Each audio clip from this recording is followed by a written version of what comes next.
say, kids, what time is it?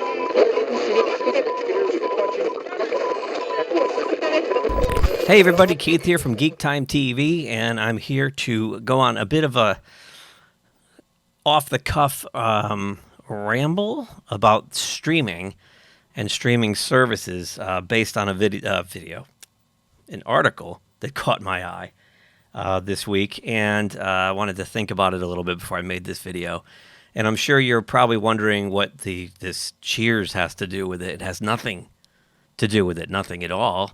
Except that Cheers is streaming on Hulu, but the Blu-rays, the 1080p versions of Cheers are finally coming out on April 25th, and I, for one, am really excited. I'm a huge Cheers fan, and now I can buy this beautiful box set in a couple months, and I can get rid of the 11 DVD boxes on my shelf of the old standard def version of the shows. So, big fan of physical media, as you probably already know, so if you are with me on that, run out and get this.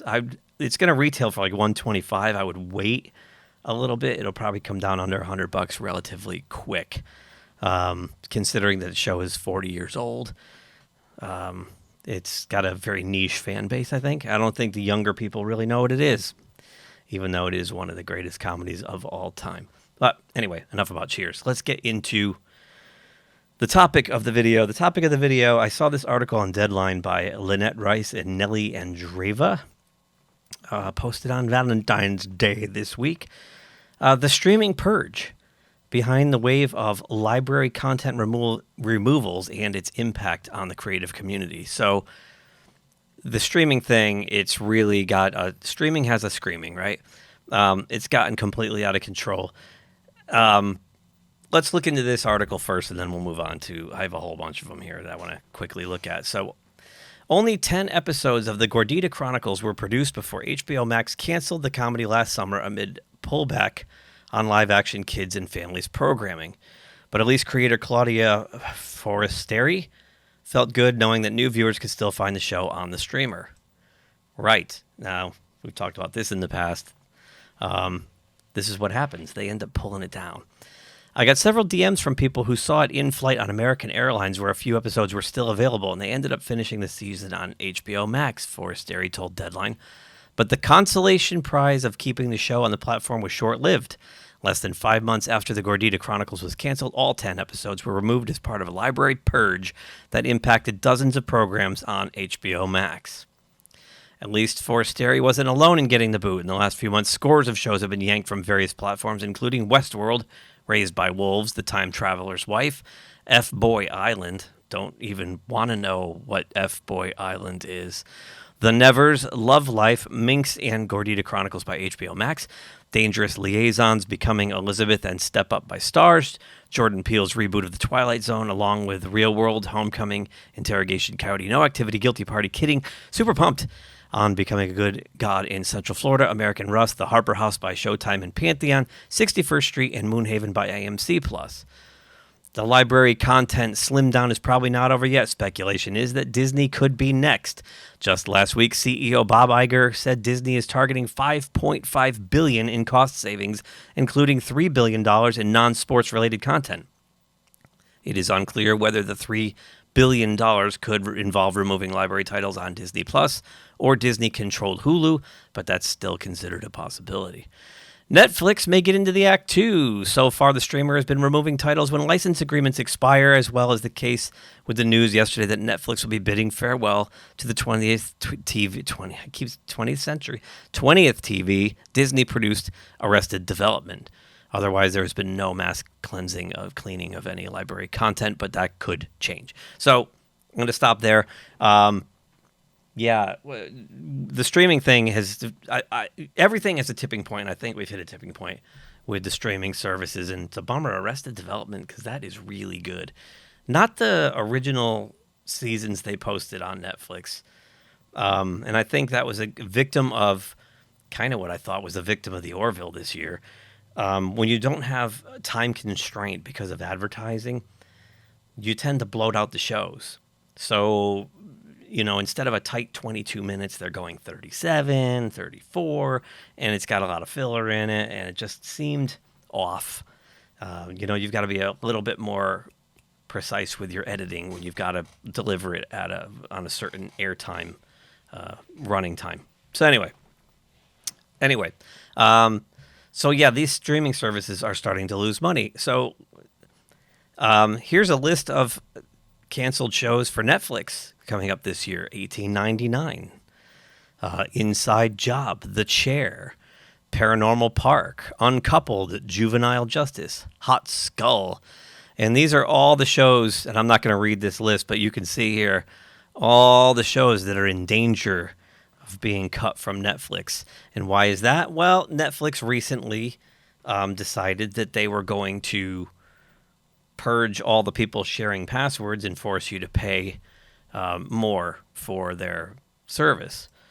And we'll get into that in a bit too. Moving on to Disney Plus. Disney Plus, 2.4 million subscriber loss last year. First ever decline in subscribers. And now here's the thing with Disney Plus that you have to keep in mind. I'm one of them. I have Verizon for my cell phone. Guess who gets Disney Plus for free? How many other people have Verizon and gets Disney Plus for free? So this 2.4 million subscriber loss hurts them a lot more than one would think. You think, well, Disney's got hundreds of millions of subscribers, but I'm willing to bet a good 25 to 30% of them have complimentary accounts. So let's see what this article says. This is from Forbes by Tony Fitzgerald. No streamer is immune from the subscription losses that have plagued the services in the post-COVID era. But Disney knew going into today's fourth quarter earnings call that it would be announcing its first ever decline in subscription. Indeed, the service lost 2.4 million subscribers from its worldwide roll, marking the first time since its launch in November 2019 that it has recorded a drop in subscriptions. The news was expected, though Disney Plus suffered a bigger decrease than analysis had anticipated. So the service is barely 3 years old at this point, and it's already losing subscribers. And I got to tell you something, I wouldn't pay for this service. It's trash. It really is trash. If it wasn't free, I wouldn't bother. Let's move on. Paramount Plus, formerly CBS All Access, has already had to rebrand once, and now it looks like they're going to have to rebrand again. Showtime is going to combine with Paramount Plus and rebrand with a new name. Why? Because both services are losing a ton of money. This comes from CNBC.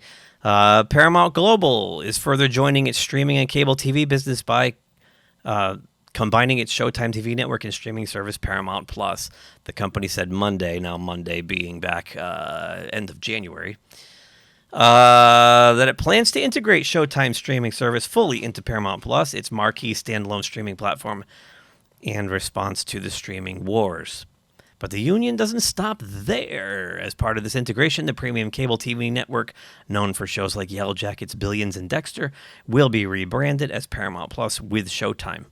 The TV channel will also feature content from Paramount Plus, which has produced original series that spun off from the popular Yellowstone and Criminal Minds franchises. People can subscribe to Showtime for an extra fee on their pay TV bundle. Pricing for the combined streaming platform and other details will be announced in coming weeks.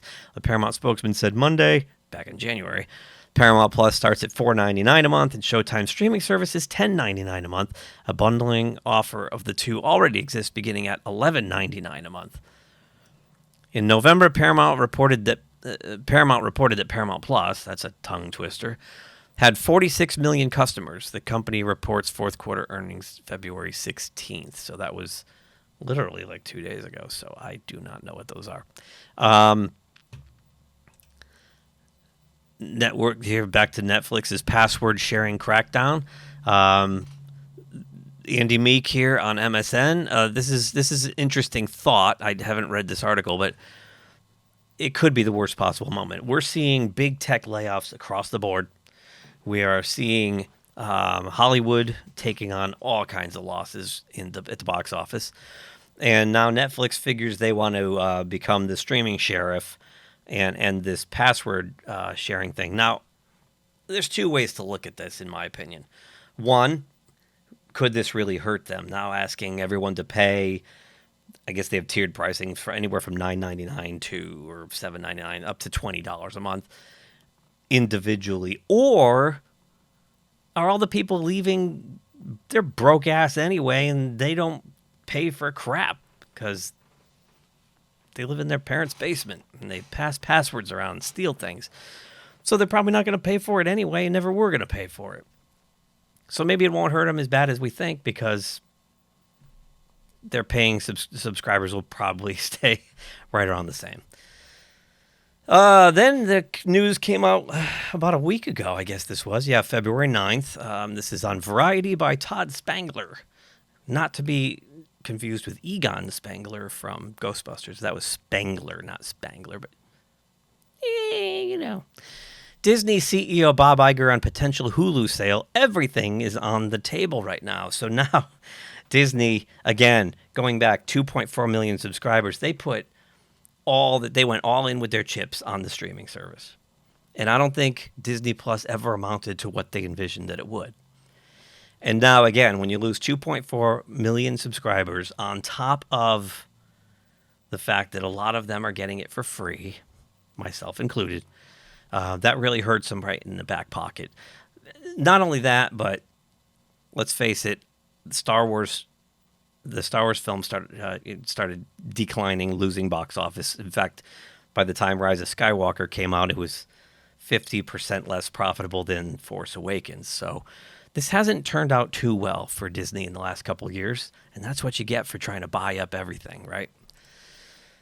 So I did a little digging, and I found this list of streaming services, and this is crazy, okay? These are the live TV streaming services. So in place of cable, you would get cable as a streaming service like, Sling or whatnot. So there's the list of those. Then there's the broadcast-specific streaming services. These are the networks that went and took all their content, took it off of Netflix or Hulu and put their own app out there. And a lot of times you need to have a cable subscription to access some of these, or you can straight up pay for them. Then there's on-demand streaming services like Netflix, Hulu, Crackle, et cetera, live TV and on-demand, and then it just goes on and on. I mean, it's just then the sports package ones, and it's just, this is crazy, right? This is just crazy pants.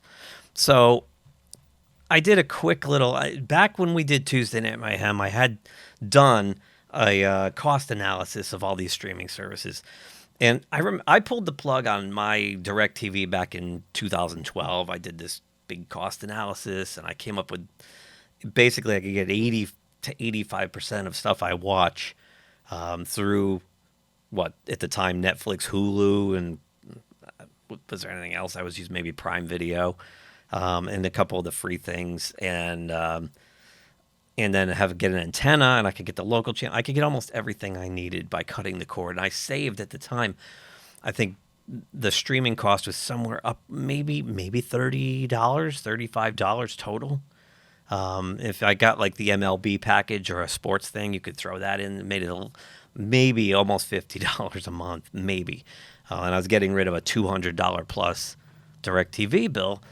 It's kind of flip-flopped itself. So let me pull up this image. I pulled the old image from Tuesday Night Mayhem, and I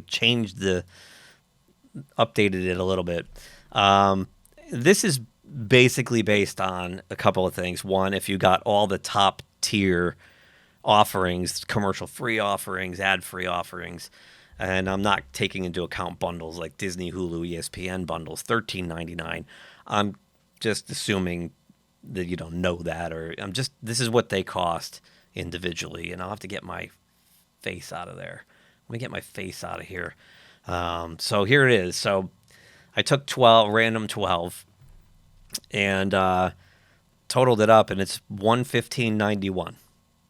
So basically, if you bundled some of these, you might get it down to say $80, $85 a month. And these are only some of them. There might be other ones that you're interested in that I don't have here that cost money, or the sports packages you'd add on, baseball or NBA or what have you. It's just lunacy. We're almost back to a cable bill again. So I think, I don't know where we go from here. It's it's crazy, and I don't know. I just don't know. It's a digital wasteland, and you know, a lot of these Netflix and Hulu and whatnot, they're Prime, they're greenlighting all these productions, Apple, and they're just filling up these streaming services with a lot of junk, and then they start purging their libraries, and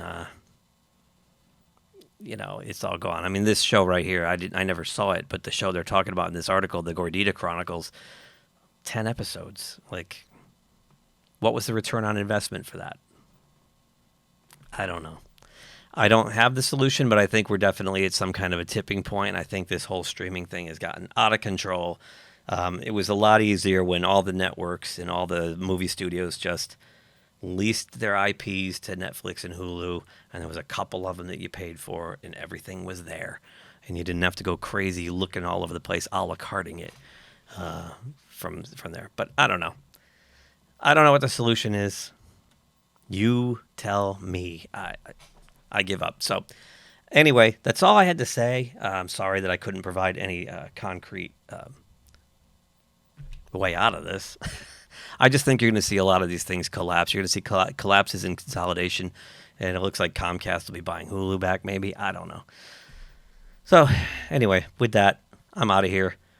Please like the video if so inclined. Leave a comment below. I know this is a topic for discussion for sure, and something to watch over the coming months and this year, especially with the economy where it's at.